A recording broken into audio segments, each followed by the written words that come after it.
Hello, White Sox fans, and welcome to another edition of Future Sox Hot Takes and Heaters. I am your special host for the week as Nick is down in Arizona, luckily watching Cease strike out 7 people versus the Reds tonight. I'm joined by Danny Miller and by Future Sox's Steve Hasman, aka Sleepy Harold. How you guys doing tonight? Doing well. Doing really well. It was a beautiful day here in the Chicagoland area, and I am almost finished with my job at the current workplace before it shuts down permanently. So, some people might look at that as like a bad thing, but I am not going to look the gift horse of being off for a little while in the mouth. You know what I mean? But anywho, before we move on to Steve, really quickly, I just wanted to say congratulations to you on an excellent showing in the 108 tourney today. Uh, although I feel like maybe you might be happy with that showing because you were pretty convinced you were going to lose like 98 to 2% in that thing. So to get whatever it was, 23 or 24% of the vote, not awful going against the juggernaut that is Beef Loaf. Yeah, I was I was pretty happy with that. I mean, I was expecting to get thrashed, and I did, but it wasn't as bad as I thought it was going to be. So, hey, I'll take it. How's it going there, guys? Pretty Good. well. Yeah. Um. So, as I mentioned, Dylan Cease is rocking it down in Arizona at Goodyear, and he's got 7 strikeouts in 3 innings. Gave up a solo shot to Jonathan India, but uh, earlier today, rumors have started flying that the Yankees have looked back into and made an offer apparently to the White Sox for Cease. There are other rumors that the Rangers have scouts in the seats and that they've also been checking in on Cease, and I'm sure that there's probably other teams in there as well. Um, I think Ryan McGuffey said that at least a deal has been offered with a top 100 prospect in it. Obviously no idea who that is, but there's a bunch of rumors flying around now that Garrett Cole is having issues with his arm and Rodon's not looking so great.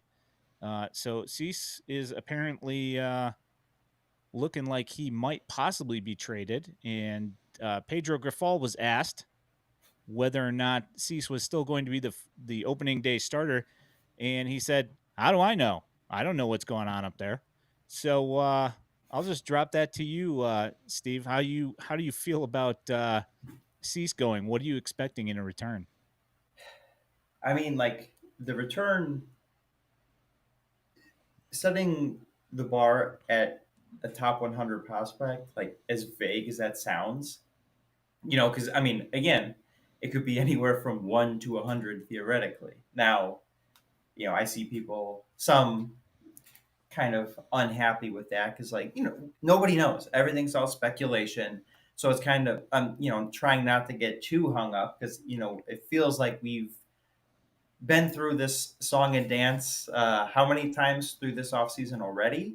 So it makes some sense given the pitching injuries that have occurred to some of these teams that are vying for, contention and deep postseason runs. So, and he's having a strong showing. Again, spring training, I don't think that like a bad or pretty solid spring training start that he had is going to change the opinion one way or another. But I think him showing out the way he did kind of reinforces like, oh yeah, he's still good. In case anybody forgot. Danny? Yeah, I can't disagree with that. My thing about this whole situation is I just hope that if when these talks are happening, and obviously we're not hearing about any deals. Cease did pitch tonight, so it wasn't like there was a pending trade going on in the background. So that tells me that they're probably not even really close at the moment, or maybe the Yankees did want to see what he did in tonight's start. But the reality is the talks have always been, or at least the whispers around these talks have always been that Spencer Jones needs to be part of this trade, right? And I'm not sure that I disagree with that. Dylan Cease, if he gets his stuff together now, a lot of folks will say, essentially only had one really good season, right? And then the rest of the time he's been mostly average or, maybe slightly above average at times. But, I think that when you see outings like this from Cease, even though it is only spring training, it shows you the value that he has within the White Sox organization. And, Steve makes the point of there have been a lot of injuries in spring training across the league. And where does that leave the White Sox if we do decide, that our GM, Chris Getz, decides that he does want to send him to another team? Where does that leave the White Sox starting rotation? And are we really truly going to get the value that we need in return for him? And I think that he's done well in standing his ground and trying to get a haul for him. And I know a lot of folks will say, "Oh, we're overvaluing our guys again, like we always do." But I would like to see Dylan pitch in a White Sox uniform. If he's not, it's going to have to be a haul on my end. I just hope it stays that way. Yeah, I can see that. One of the stances that I've seen on social media is that Chris Getz is hanging on to the fact that he needs to get Spencer Jones from the Yankees. And, me and Steve were talking about this before the stream. In my opinion, I know what I've seen scouts saying, but I can't help but when I see him and I see his swing and I see the numbers and I see an outfield version of Zach Collins. And Eesh. if the White Sox, if he is the centerpiece for the trade and he comes back and he's hitting 235 in right field, striking out 175, 180 times in a year, I mean, he will steal some bases when he gets on base, but the strikeouts are high, the walks are not. I think that White Sox fans would probably lose their mind if they see that as the return back. Not to mention, the guy just played a little tiny bit in Double-A. So he's not even really that close. I know that people say that, he's a 30-30 guy. Well, the guy's only hit 20 home runs in the minor leagues, through a season and the end of his senior year of school or his junior year after being drafted. So is this, really a sure thing? I don't think so. And I would much rather go with a higher upside guy personally, even if he is just a little bit farther away. You have any thoughts on that, Sleepy? No, I mean I would agree. It's like the power potential is great with Spencer Jones, just because he is a very large human, like Aaron Judge-esque. I think what 6'7", I think is I think what he's he checked 6'6", in. but close enough. Close enough, yeah. Um, but yeah, I would agree. Like I think given with where the White Sox are with the talent pool and everything, I wouldn't mind somebody that maybe not safer profile or anything, but like farther away isn't necessarily bad. Like you don't just getting somebody who could theoretically be ready next season if everything goes according to plan, and like it's not really like necessary. Obviously, you want some reinforcement years in to kind of help build the team up and support them. But like you could also get that. I know like with the Yankees at least, like Roderick Arias has been the more popular bandied about name on the old interwebs. And that's a guy who, yeah, is a bit further away, but there's a lot of at least opinions. If the top 100 thing is your jam, like that he could shoot up and be top 30, if not higher. So is that something maybe if the Cease to Yankees route is the way that it goes, like if Spencer Jones is off the table on their end, Roderick Arias, a shortstop. I'm all about the up the middle talent here too.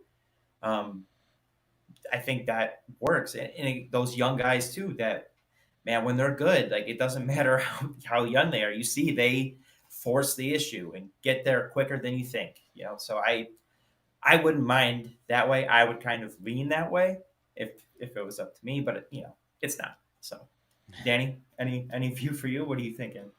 No, I just like the way you're thinking. Obviously, it sounds a little bit like the Rick Hahn thing of keeping that continual pipeline of players going on, and the idea of that was a sound one. Unfortunately, it didn't seem like the White Sox ever got that thing really rolling. But again, I'm going to go back to beating a dead horse here, talking about Mike Shirley as much as we do on this show and his drafts so far, and now the White Sox, at least this offseason, have got themselves some depth. So I wouldn't mind seeing something like that. You're talking about in Arias. Uh, you're right. This team isn't going to be uber competitive this season. So I'm totally fine with having someone that's got some time to work their way up, get some little bit, more instruction down at the lower levels, and then, be the next wave of MLB talent that makes their way along. Yeah, I mean, personally, when it comes to a deal when you are dealing from a extreme position, which is what you are when you're dealing a Dylan Cease. This is top of the heap pitching guy. Top 50 pitcher in Major League Baseball, possibly. Depending on the year so far. Um, you have to get, in my opinion, you have to worry about the best possible return that you can get, in my opinion. And I think that, going for somebody that's a little bit closer or prioritizing somebody close isn't necessarily as much of a priority for me as it seems for some fans, because some fans seem to want to worry about whether or not the guy's going to be ready for the beginning of the season next year, and that is like of paramount importance to them. And to me, it's just not. I would rather get a player that is going to be real good than getting a guy that's good enough. And it's like the old saying goes with with dating. Looking for Mr. Right, not Mr. Right now. That's like kind of how I feel about this whole thing. So, um, in the continuing on with the pitching for the White Sox, Jimmy Lambert Ugh. went or is going. I don't know if he got it yet or not, but he's going for a second opinion on his shoulder. And generally, it's not a good thing when somebody has to go and get a second opinion on something. It either means that somebody told add heater, somebody told him that something real bad's going on, and he is going to somebody else to hopefully get the opinion that it's not as bad as you think. Um, and then also earlier today, Prelander Berroa also announced as having shoulder issues as well. So I think that that's going to put the entire idea of what is going to be in this bullpen into flux going into this season. Do you have any strong opinions, Steve, on what kind of an impact those guys getting shelved is going to have? I mean, it would free up a spot or two. I mean, if they're going to be out an extended period of time, you figure they get thrown onto the 60 and, free up a couple 40-man spaces for some of these non-roster invitee minor league deals that they signed. I mean, they signed how many did they? Reliever arms did they bring in? So many. So if anything, it's got like those two guys being out is more impactful, you know, for the non-roster guys. Pedro loved Brian Shaw. He pitched seemingly every day to end last season. So I mean, I know he's been kind of not great during the spring, but like he's a veteran with a track record and whatever. And Pedro liked him, so maybe they just throw him back on. But Dominic Leone, they have cousin, like just name after name of guys that they brought in. I guess break glass in case of emergency. Well, might need to start breaking some glass soon. Yeah. Danny, got any thoughts here? Actually, I kind of wanted to revert to you a little bit on this one, being the resident minor league expert. The only reason I say so I'm not trying to take anything away from our cohort Steve here, but as it's been said by many, you probably do more due diligence in watching guys pitch and watching the minor league players than maybe anybody on White Sox Twitter. And I've even made the joke of, possibly some of our scouts. But unfortunate. I just kind of wanted to see what your thoughts were on maybe who might be, the next couple guys up in this situation. Do you have a couple of guys that you were looking at thinking that, they might be able to fill in and be at least decent? So it kind of my thought on this whole thing in general has kind of been that I don't think that they're looking to have really any of the minor league guys in the bullpen to start the year. I know that Elijah Evans is campaigning for Leisure, and some of the other guys have made some good showings. But with the amount of NRIs that they signed, and most of those guys that they signed are guys that came off of career worst years. And I think that if, somehow Brian Bannister can work some magic to keep some of those guys around, that they're going to figure out a way to move around the 40-man roster to make it work.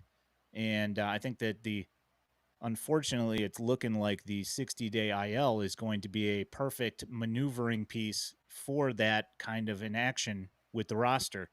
And I don't know. I would love to see Jordan Leisure out there to start, right out of the gate, but I kind of don't see that happening. And I think that most of the other guys that are minor league guys that would have to be brought up, I think that the White Sox probably have, in their mind, a thought that they're probably going to at least start the year in AAA or wherever they get assigned to. You have any feelings on that, Steve? No, I agree with the way you're thinking. That seems to be the path they've taken with, like you said, bringing in all these non-roster invitees, and it kind of making, instead of how with the previous regime, it was just kind of hand over space to young guy because it's needed. It seems like the approach, at least from to start, is make young players earn the call up. At least, with the bullpen, like, how much do you need to see Leisure and Charlotte, for instance, to, April, maybe, if he's striking dudes out, doing what he does, and non-roster invitee XX, whoever it is, stinks. Well, okay, get him out. And, because who knows how many, bullets are in the arm. So I think it's kind of make them earn the spot rather than just hand it to them, let them fail, and then, oh, we had no backup plan, which is, the White Sox way of the past, hopefully. I have one question on all that though, and I actually love where both of your heads are at on that. I can't argue with any of it. My only thought is when we talk about all these NRIs that are there, and I pretty much had the same thought. I just kind of wanted to pick your brain a little bit, but when we talk about these NRIs, and you mentioned that most of these guys are coming off of career worsts last year. Do you think the idea is hopefully we fix them and flip them for something a little bit more at the deadline? Do you think that maybe some of these guys show out, and instead of trading away core talent that a lot of Sox fans seem to think is going to happen at the deadline. If Eloy comes out with a banging year, and Can I just stop you for 1 second? Luis Robert just hit his second home run of the night. yeah, Continue. Yeah, well, nice to see him heating up a little bit after some early struggles. But no, the thought that when you mention these NRIs to me is that maybe they think they can get some value out of these guys at the deadline to continue building towards a more complete team next year and after. And I just kind of want to see if that was maybe a thought you were having as well. Yeah, I mean, I don't see why not. If you can take something off of the scrap heap and turn it into something that somebody else wants, and you can get something useful out of that, that's living the dream.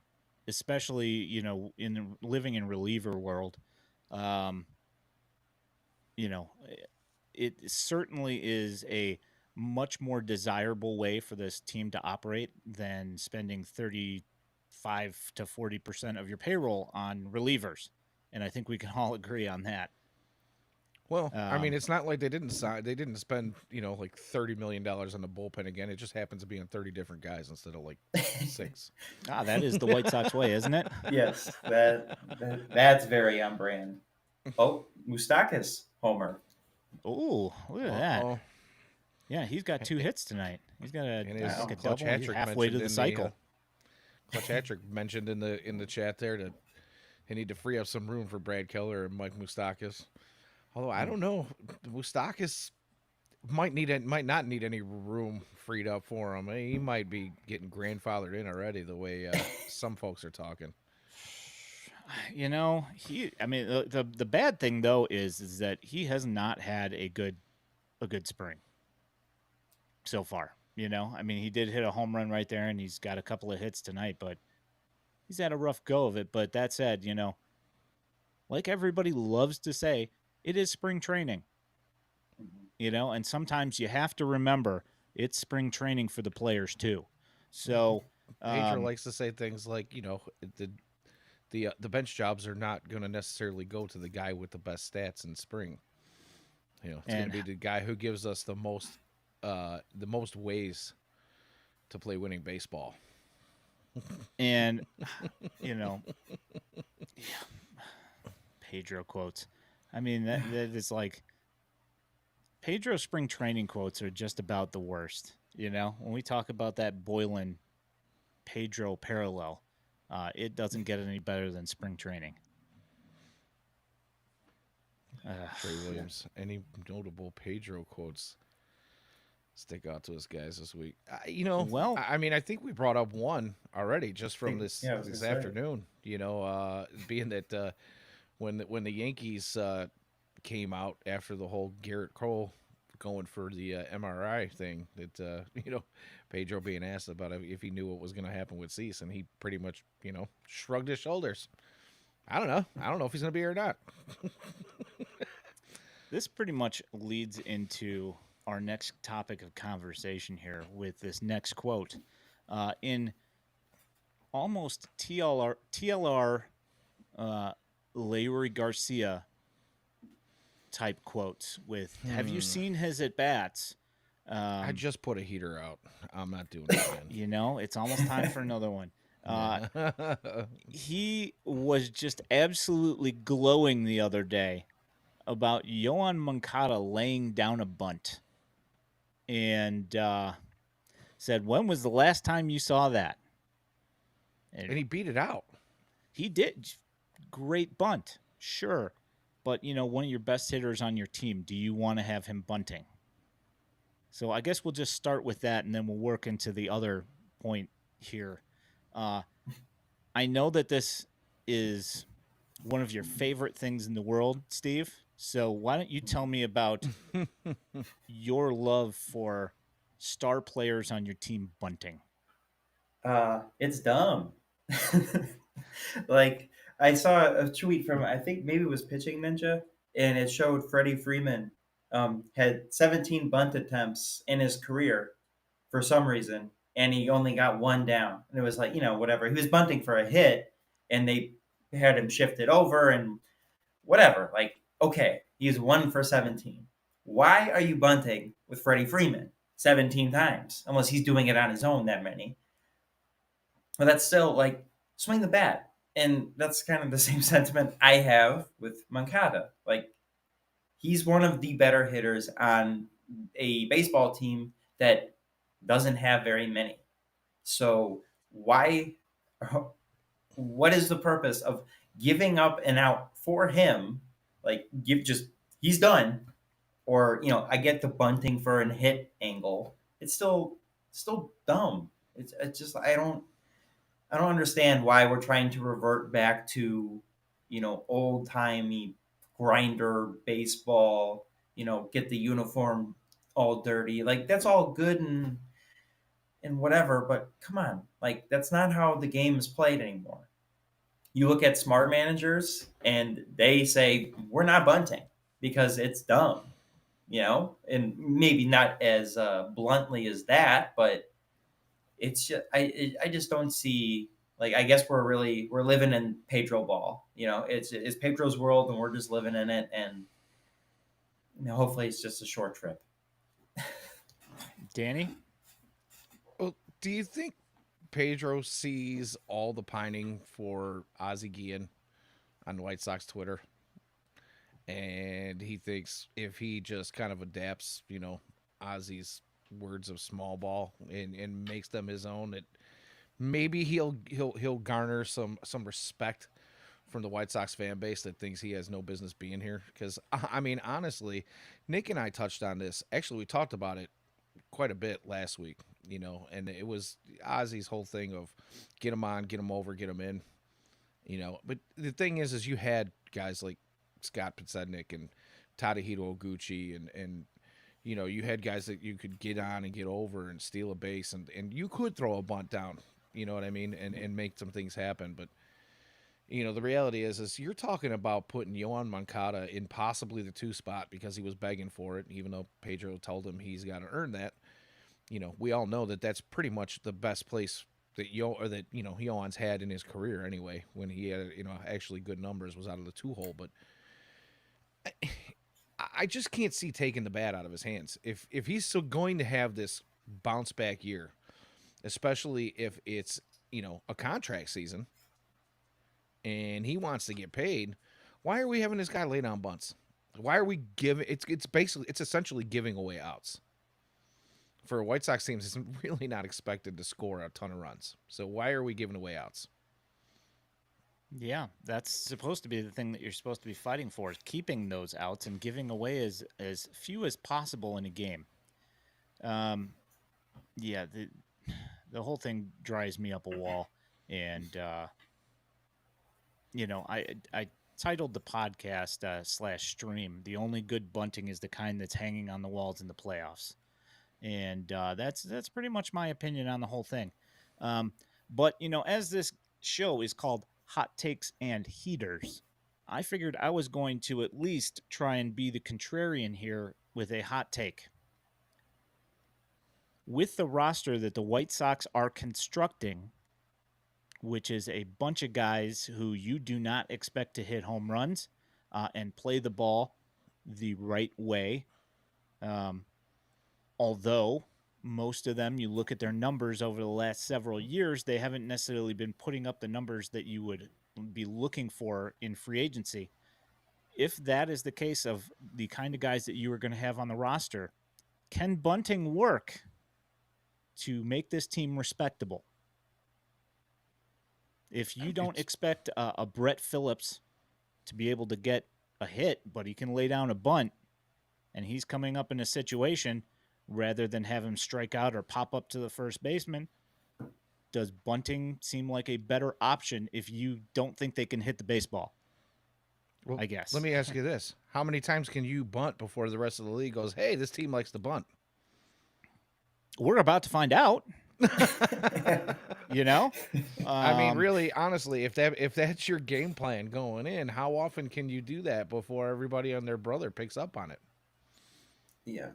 Like, I think even to kind of just go on on Danny's point there, like it makes sense to theoretically have this, campaign of bunting with the Nicky Lopez, whoever else is just going to be filling in these random, holes, the guys that can't hit, essentially. But you can do it. You can only do it so much before they just realize that's all you're going to do. You have no other tricks up the back. So, I mean, I think the bunting angle would make a lot of sense if Nicky Lopez was in the 2 hole. The get him on, get him over, get him in, because odds are he's swinging a wet noodle up there anyway. So like that part, I would understand more rather than the. I mean, the projected 6 through 9 of this lineup is kind of yuck. So if none of those guys can hit, and all they can offer is maybe bunting a guy over who gets on, I think teams are smart. Martin Maldonado home run. Oh, apparently I take all that back. The Reds are just giving them out tonight, I guess. Yeah, and you say that about Nicky Lopez good tonight. but Nicky Lopez sitting 409 with a 1201 OPS. Now, spring training yet again, and he could win the Cactus League MVP. But he's looked like a pretty consistent at bat out there so far this year. So I mean, I just hope he doesn't end up with Albertoitis. Hanser Alberto did the same thing last spring. That's true. Just saying. Maybe coming home channels. What was it? 2019, All-Star of Nicky Lopez. What year was that? Was that 2019? I thought it was 2021. Yeah, one of the somewhat recently, but where he was actually like a 300 hitter. Yeah. No, I would love to see that, and if he did indeed actually pick up some things in Atlanta that are really going to improve his game. I mean, I know that working with Ron Washington, who was there as the infield, as the bench coach last year, before he got hired by the Angels, that probably paid some nice dividends as well in, his daily work ethic. You don't think you could give Marcus Thames any credit on maybe fixing his swing or his pitch selection? Or I mean, I know that the knock on Marcus Thames is a lot of people say, oh well, what did he do in his career? Swing it hard and hope for the best. But some people say those that can't coach. Yeah. I mean, I don't know. That was exactly what I was gonna say, is that those who do and those who can't teach. Same thing. I don't know if that's necessarily true. I mean, he was he played in the major leagues. It's not like we're talking about a complete slump here. The guy that couldn't play baseball. This is a fairly capable athlete. I just don't know. People.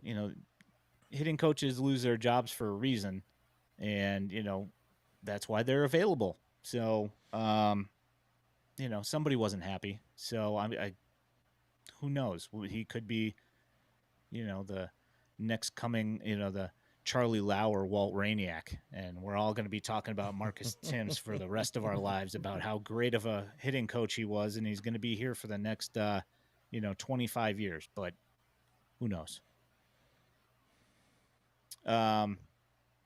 So I wanted to throw this out there, and this is something that we did not put on the run list. Is there anybody in particular that you guys are worried about after watching? Well, I guess after stat watching. Are there any guys that you're really concerned about other than Andrew Vaughn, and why? Steve, why don't you go ahead and take it? Jump. You can. All right. I'll take it. I am obviously going to be worried about, well, pretty much any of these guys that they've gotten to fill some holes. You know, Paul DeYoung is showing off a little bit of power in spring. You know, and we've always known that could be part of his game. Sometimes, you know, he has some seasons where he does it. Other times, it's not as prevalent. But I just hope, you know, I look back at some of his spring training numbers in years past, and he's done this in spring before, and then it seems like those years where he has some power numbers available in spring doesn't translate when they get into, you know, the MLB season. And it's like, you know, not that I'm expecting anything huge out of Paul DeYoung, right? But you kind of hope that these guys that they've kind of pieced together to just fill some holes in a season that is pretty much a foregone conclusion. You're not really competing for the AL Central. I just hope that maybe we would catch a little bit of spark. You know, again, going back to what we've been talking about for months and months now is, you know, just finding a little entertainment value in his team. All of those guys worry me. You know, the other one that worries me a little bit is Benintendi. I need to see more out of him. Who is 4 for 4 today? I will add. Oh, see, now I have not been stat watching tonight, but you know, your supposed leadoff hitter, the only guy that they seem to think can lead off for this team. I just want to see him make good, solid contact. And from what I've been hearing, that hasn't been necessarily the case throughout the entirety of spring. So, Steve? Yeah, I think for me, I mean, those are great, or I guess great concerns to bring up. I probably have to lean with Kopech giving some pause. You know, he's doing some general Kopech things, and I mean, I guess this kind of can bring us back to another Pedro quote of not of Michael not having a guaranteed rotation spot, which okay, sure. You know, he should have to earn it, I suppose. But if you're just gonna thrust him back into the bullpen for who, Yeah, like Brade who's Keller? gonna take? Yeah, Brade Keller. Yeah, Chris I guess Flexen? Chris Flexen. I mean, Chris Flexen might just have one, like, you know, because who knows? Like, that's the If thing Cease is, is gone, yeah, somebody's got Well, to that's somebody's true. gonna have to jump in. But even like what the whole that Pedro quote reminded me of.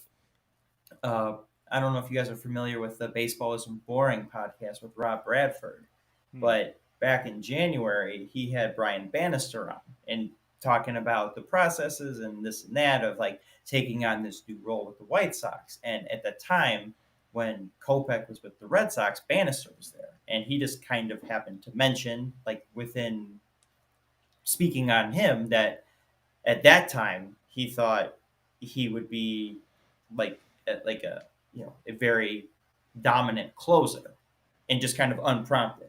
So I'm just kind of curious. That got me thinking then, like, is that the view that he's holding now? Like they're giving Kopech this last ditch effort to show you can cut it like this, or, you know, you're going back to the pen and you got closer stuff. We just got to hone it in. Like that kind of, I've been kind of, you know, working with this like throughout the spring. And, you know, again, what his recent start, what he had a bad first inning, and I last two don't, was that a starts. game we could watch? You know, I don't know. Like, I don't think so. At least the Um, first one 25 was pitches to The one seven. the one that saw, I think the most recent we couldn't, but I just saw like, I thought it you was. know, You know what it walks. was? I think it was a webcast.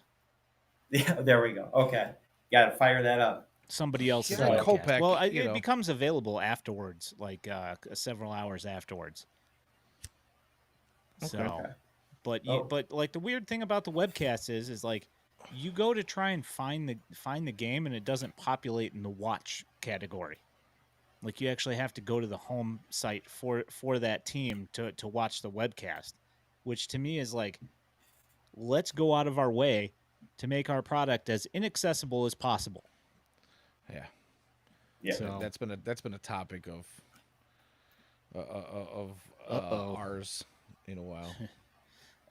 When Yeah, Ken Rosenthal is posting an article about your pitcher that you pretty much, He may be good as gone. yeah, he might be on his way out of town. saying Texas was early Tuesday. He had heard, this is the opening line, not spoiling it for anybody, but he heard Texas might be close to acquiring Cease, and Okay. probably not good for him to sit here and read an article while doing a live podcast, but I mean, we talked about this off stream before the show. We were talking about, like I had mentioned Justin Foscue, and you had mentioned Sebastian Walcott, and there are some guys that are certainly worth looking at in the Rangers farm system. I mean, they have some nice talent in the top half of their system that I would not be angry about getting. No. So I'm here for it. Absolutely. So, really quickly, can we just get back to the Michael Kopech thing? Sure. And I know I hear what you're saying, Steve, about do you want to take Pedro's quotes and say, okay, well, if he doesn't have an automatic rotation spot, and a lot of us have talked about the fact that you probably don't want him in the bullpen either if he's starting these. His starts are shaky for the first 20 or 25 pitches coming out. Is that indicative of what you want out of a bullpen spot in any situation, whether it's long relief or setup man or closer? That's not the type of bullpen you want to have, right? So my question is what do you guys think? So I've heard it thrown around there, and I went to look it up, and I can't remember what I found, but does he not have at least one option available? And if he does, why would you not use that? Do you think that's a bad move to take a guy who's been touted as almost a shoe-in for your rotation and has been in your rotation for the last couple of seasons? Do you think it's a bad idea to option him with that left? Yeah, I don't know. I mean, did you look up the option years, Steve? This says he has 3 on Fangraphs. So I was going to say, it would make sense if you're trying to get him. Yeah, if you're trying to get him right, but I don't. If he doesn't crack the opening day rotation, and you don't want to thrust him into a reliever role, send him to Charlotte with specific things to work on, or Birmingham even. I don't like, because pitching in Charlotte is tough. But I was gonna like say, I don't even know. I mean, it's send just, him to Charlotte. Yeah, he it's gives just, up fly balls. He's not a ground ball pitcher, so sending him to Charlotte's probably the worst thing that you could probably do. But I mean, he did spend plenty of time in Charlotte on his ascent to the majors in the first time. So I mean, I can't really say. Around. Yeah. So Trey asks, when do you just pull the plug on Kopech? And I don't. I mean, it depends. I think that it depends on what you mean by pulling the plug. Now, if you talk about just saying, we're just going to get rid of him, I mean, I don't know. That's up to Chris Getz to determine, where the value's at and whether it's worth what the return is that you're going to get for him, knowing that he's been struggling, thinking that somebody is thinking that they're going to be able to fix him, so they're willing to give you some pieces to receive him. I don't know. That's a fairly reasonable question. Looking at recent history, I have actually had put the thought out on social media that I don't know if you're going to get much for him if you try to shop him.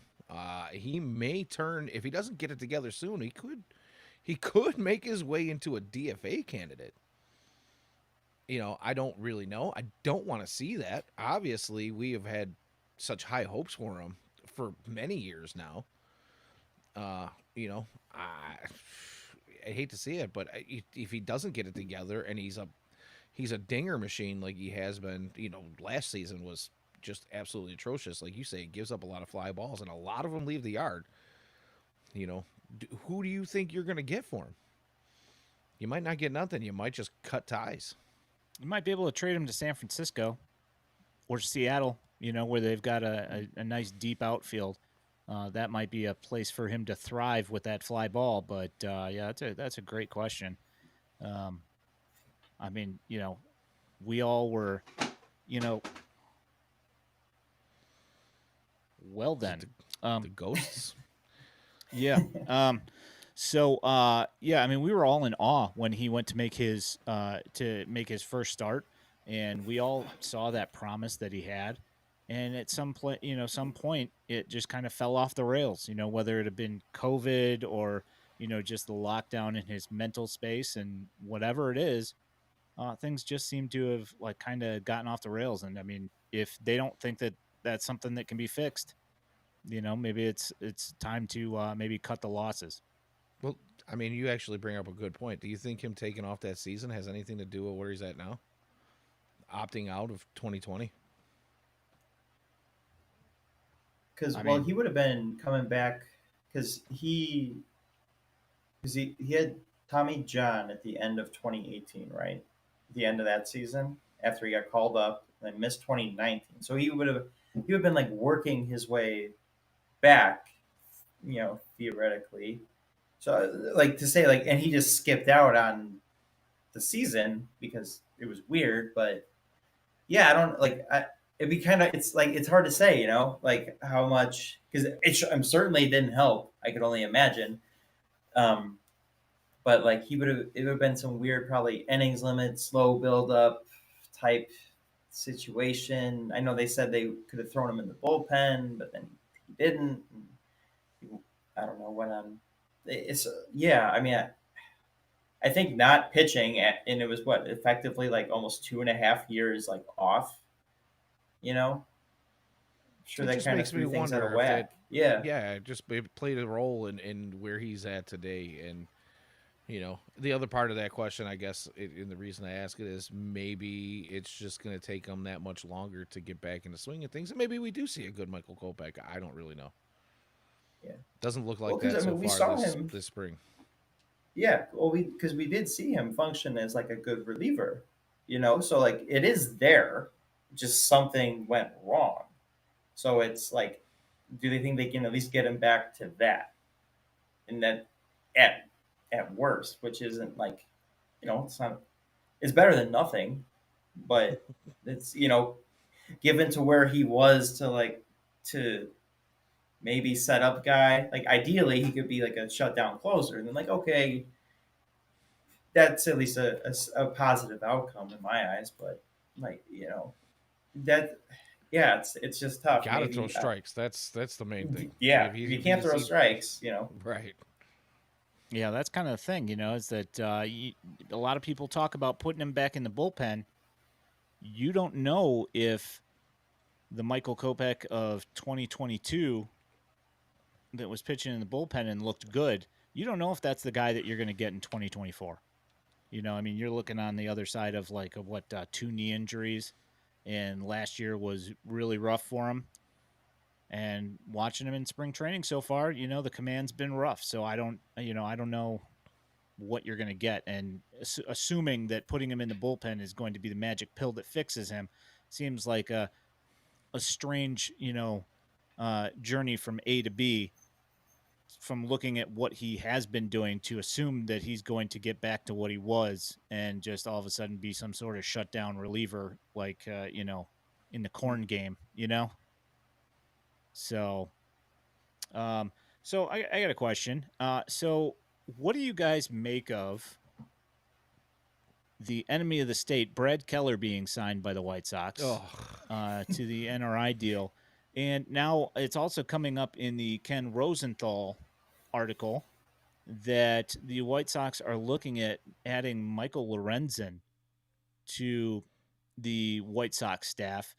Did you guys find it odd that Lorenzen's still looking for work, being kind of like in that middle tier where he shouldn't be expecting, $20 million a year, that he's still out there, considering how he pitched last year is pretty productive? Yeah, I think that is kind of strange, actually. There's a couple of pitchers still out there, you know, uh, one or two that I won't name that are Boris clients and have been talked about There's ad also nauseum. Clevenger But out there as Clevenger well is who out pitched there who well. had a halfway decent season for the White Sox last year. Was he anything special? No, but he ate some innings and he was fairly productive. I'll give he was serviceable. You knew what you were going to get out of him. Same thing with Lorenzen. He was serviceable. He had a decent season, and like you say, he's not going to cost you an arm and a leg to get him. And it is kind of shocking that he is not in a uniform right now. And Yeah. I honestly, if Cease is going to go by the wayside for the White Sox, he's going to go play for somebody else. First off, I need to know what they're going to get in return before I even, speak on anything so much, that we're obviously we just don't know, right?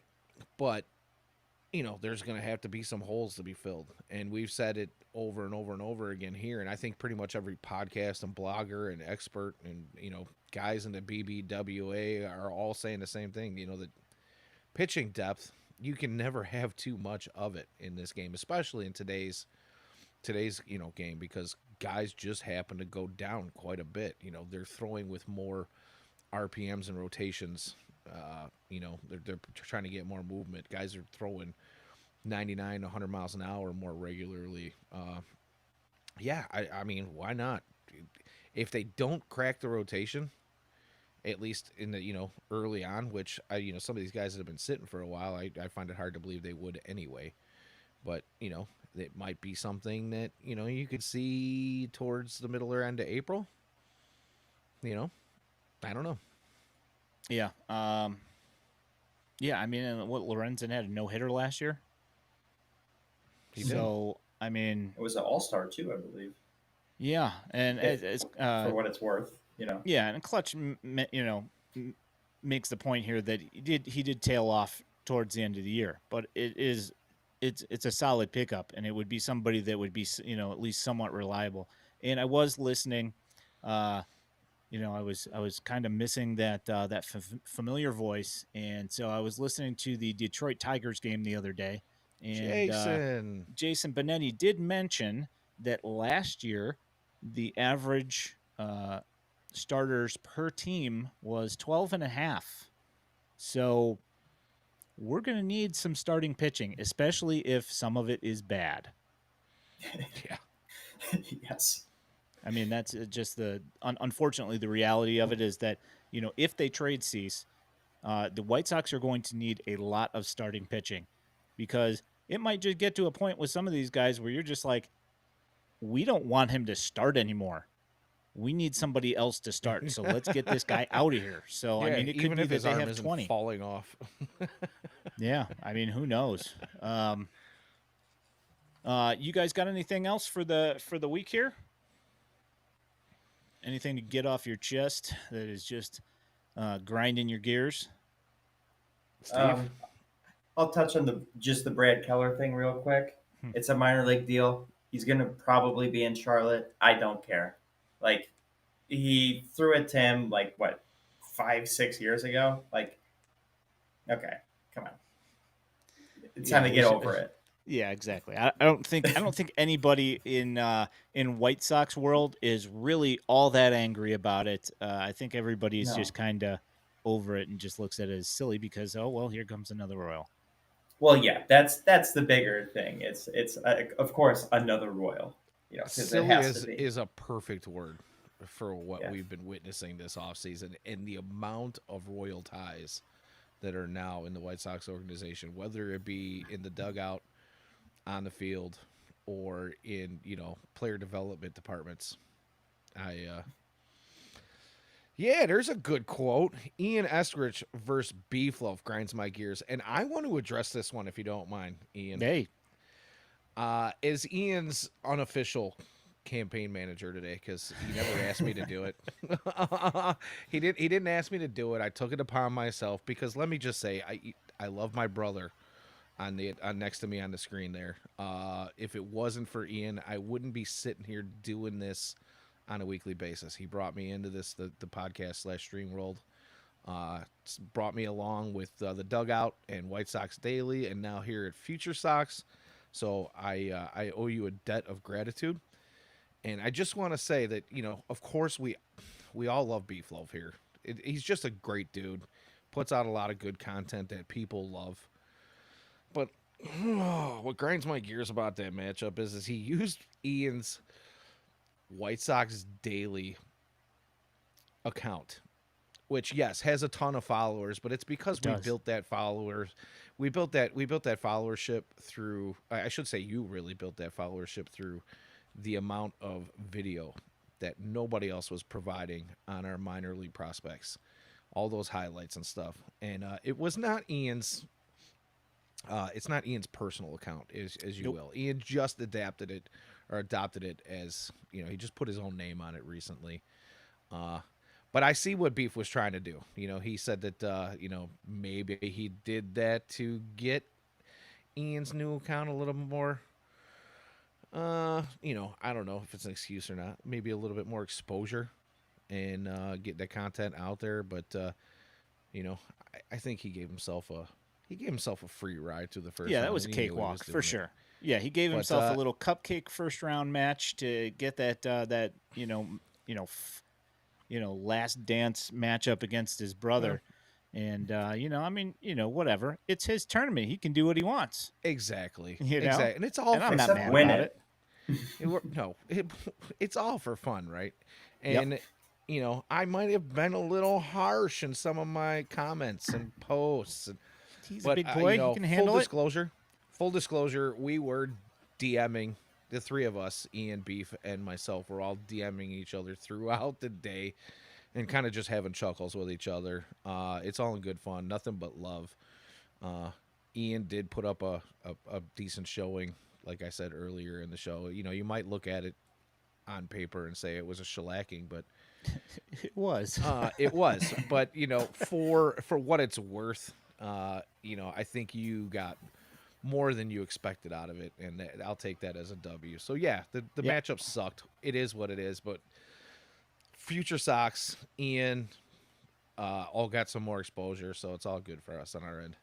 Yep, that is exactly what I said, Trey. As soon as he pulled up the first bracket, and I just happened to be looking in the bottom corner of it when I brought it up, and I saw my name, and I was like, oh, what am I doing there? And I was like, oh, I'm going against Beef Loaf. Killer. So brutal. Who are we voting now? Oh, if you're asking, no, unfortunately, Trey, Ian was the only member of FutureSox in the tournament this year. Yeah, pretty crazy. I was expecting at least this, I was expecting Sleepy to be in there, to be honest, and I was thinking maybe that you might make it in there as well. No, here's the thing, and I knew in my mind, I thought there was no chance I'd make it because, I had taken, outside of retweeting our video and our podcast stuff, I don't do a ton on, I don't do a ton on social media. So I wasn't expecting a lot. I have been trying to get a little bit more out there in social media because I just want to help myself and the brand here. And, I'm getting back into things, but I'm glad that I wasn't because I don't think anybody really knows who I am. You're working on it. I mean, I'm in the same boat, now, so that's why it was so laughable. But hey, it was fun anyway. So, yeah, exactly. Put me in the NIT. Yeah, I think Pat Hester and Nick Morawski said that they were going to make the NIT version of this tourney. So maybe you'll get a seat in there. There we go. All right, cool. All right, you guys good? Yeah, I think so. Yeah, right. Absolutely. So FutureSox asked who we're voting for. I started to answer that question, and in true Danny form, went off on a tangent. Oh, who are we supporting now? Yeah, so this is going to be an unpopular opinion, but I'm one of those folks who, if I'm watching, let's say, playoffs in football, baseball, hockey, whatever it is, might be, and my favorite team gets knocked out, I generally root for the team that knocked them out because I feel like if that's the team that beat us and they win the whole thing, well, then we were just beat by the better team. If they get knocked out by somebody else, I think, wow, man, what could have happened? Let's say the White Sox go into the playoffs, and what would have happened if we would have beat the Oakland Athletics? Could we have gone on a run? You know what I mean? But if, say, they went all the way, I'd say, okay, we got beat by the better team. So, as much crap as I gave Beef today, I think I'll pull for him. But it's really going to come down to the content.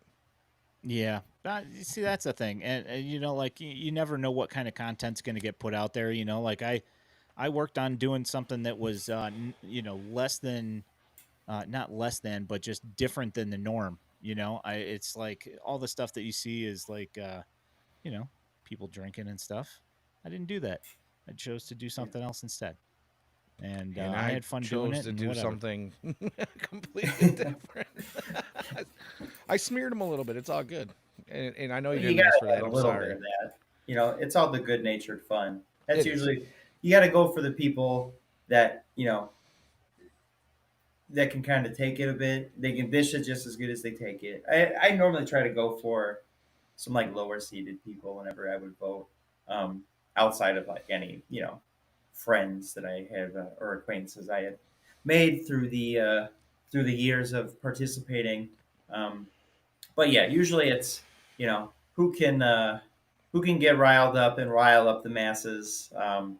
Make it entertaining for the 2 weeks or however long the thing runs. I always forget. I'm I think always it goes I'm always like until the 9 seed that gets knocked out. Maybe the get like 25th or one, something. yeah, something like that. But it's always like I would whenever I was in, it would kind of oh yeah, you make it through. I'm like the outside the Power Five conference type. And it's like, oh, you're just kind of grandfathered in. You're going to get shellacked by who's ever in that next round. Right. So, Can I put a shameless plug out there for my boy? Oh For yeah, sure. tomorrow's Go ahead. Yeah, sure. Why all right. not? So if you're here live with us right now, I just want to go ahead and say, and I'm not going to tell anybody how to vote. You vote how you want to, but anyone who's familiar with Dis 110, also known as Yeah Dog, happens to be a childhood buddy of mine. So, I'm just going to go ahead and throw my support backing him at least through this first round tomorrow. Again, it's all going to come down to content, but he's kind of a clown. He's going to make some good content and put it out there for you. So give him a look. If you want to vote for him, please do. Hey, there you go. All right, so I'm going to call it for the night. FutureSox.net, you can find all of the written content, including our top 30 that was just recently released. Also, Elijah Evans has put out quite a few articles here from some of the interviews that he's been doing while he's down there, so feel free to check that out. On the site, you can also find a Patreon link where you could support us, which we would appreciate. My name is Ian Eskridge at Daily White Sox, Danny Miller at Danny Miller FS, Steve Hasman, a.k.a. at sleepy_Harold_. You can find our Future Sox account at Future Sox. If you are listening to this in podcast form, you can also watch it live on the YouTube and the Twitch. You can also listen to this in audio only on YouTube. We have two other streams, the Future Sox podcast with me and James Fox, and then on Mondays you have Elijah and Jeff, which they are not currently streaming live. We upload it afterwards at the moment, but it does come out in podcast. We appreciate your time. Thank you so much for coming in and hanging out, and we will catch up with you guys next week. Have a great night. Thanks. Bye.